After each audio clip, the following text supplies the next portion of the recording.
we are here to demonstrate to you how to do monitoring of a CVP line. So what we have actually is a CVP monitoring with a water manometer.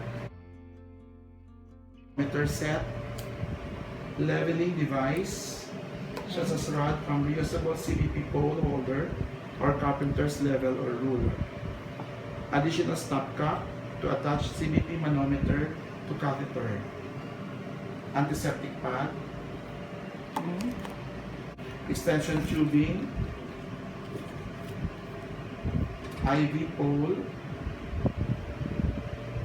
IV solution, usually 0.9, normal saline or normal saline.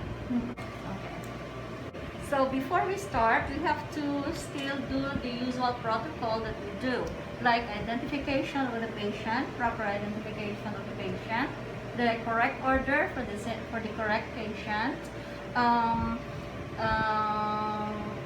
getting the consent of the patient to do the procedure, a little bit of explanation about the procedure.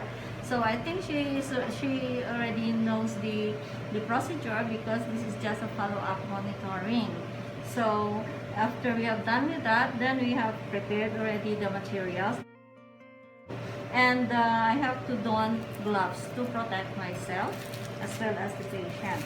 So either you will use clean gloves, or if you have sterile gloves, that would be best. Okay. After I have done my gloves, I am ready to take care of the patient. Okay, I'm ready to monitor. Now, actually, I don't need to use the alcohol prep pad because this is a closed system. Unless I want to take a sample, then I have to remove one of this, and then I can use the prep pads. Now, okay. Now, this is the three-way stopcock. As you can see, one end of this is attached to the catheter, the CVP catheter leading to the patient. The other end is attached to the IV solution, which is 0.9% normal saline. And the other one is an extension tubing attached to the CVP manometer. Okay, so as you can see, there are 3 ports here. So the first thing you have to really master is how to use the three-way stopcock. So actually, there are arrows indicating where the fluid or the flow of fluid is going. So if I put this in this situation, look at this. Okay, so this is close to all the 3 ports. Okay, so if I want to open, I want the IV fluids going to the patient. This is the IV fluid line. Okay, so I will open it like this. So this is close to the CVP line, and this one is open to the IV fluid and to the patient. So I can run my IV fluid there. Before measuring the CVP monitoring, after you have mastered your stopcock position or positioning of the stopcock, you have to find the zero reference point, which is called the phlebistotic axis. Okay, so we can find it on the 4th intercostal space of the patient's heart, and then the mid-axillary line. So if you will recall our lecture in cardio for the landmarks, okay, how do you find the 4th intercostal space? Okay, we have to expose our patient here because we need to find the 4th intercostal space. So remembering, we have the sternal notch. Remember here, this is the sternal notch. Then you will find a protrusion that is the manubrium. Once you go down your hands, may lubluhob na da siya. You go down a little bit, that is the angle of Lewis. And that corresponds to the second rib. The second rib. So under that is your 2nd intercostal space. Then you go to the next rib, the 3rd. Under that is the 3rd intercostal space, and then you go to the 4th intercostal space, which actually usually is the around the nipple line. Okay, so you go down and you find your mid-axillary axis under sa ilok ng patient, under the axilla. So where the 2 meet, that is your phlebistotic axis. That is your zero reference point. And that corresponds to the right atrium of the patient. Okay, so that is where you're going to measure the pressure in the right atrium of the patient. Okay? So your CVP line here, the end or the distal end is directly in the right atrium. Where they meet, the fourth intercostal space in the mid-axillary line, that is the 0 point, the phlegostatic axis of the patient. And this should relate to the 0 point in the manometer.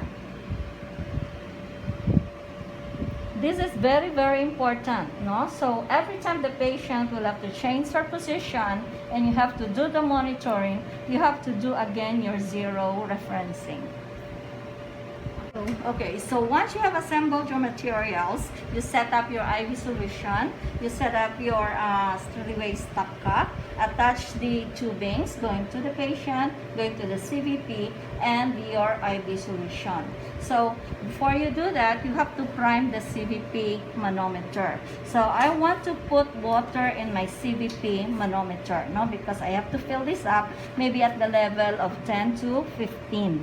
Okay, so what I will do is I will open the IV solution to my CVP, and this is close to the patient. See, notice this is close to the patient, but it's open here, and then I can open my IV solution so water will go into the water manometer. You do not need to fill this up to the top brim, so you don't expect too much CV level. Okay, so maybe you can just put it until 13 or 10. Okay, 10. Okay, so after filling this up, I am now ready for the patient to do my monitoring.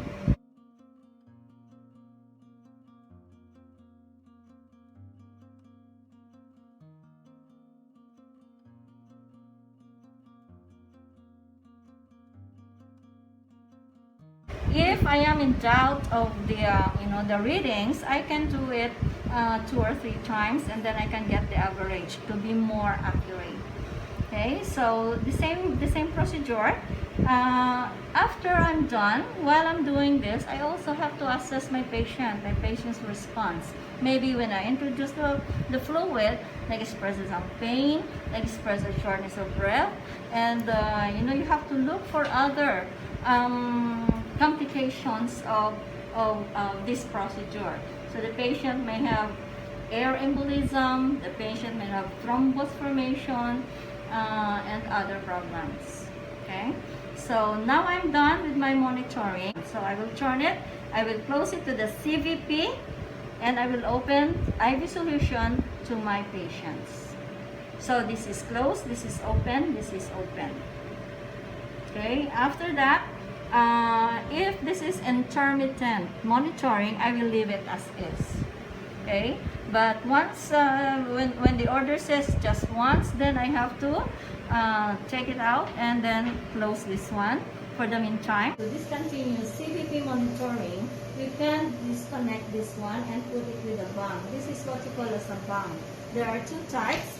This bang is non-vented, which you see here. The other one is vented, meaning may bubo siya.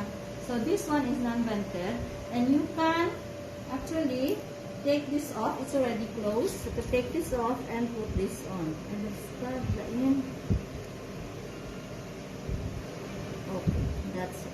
Okay, so this will keep the sterility of the stopcock for a while, and you can discard this one.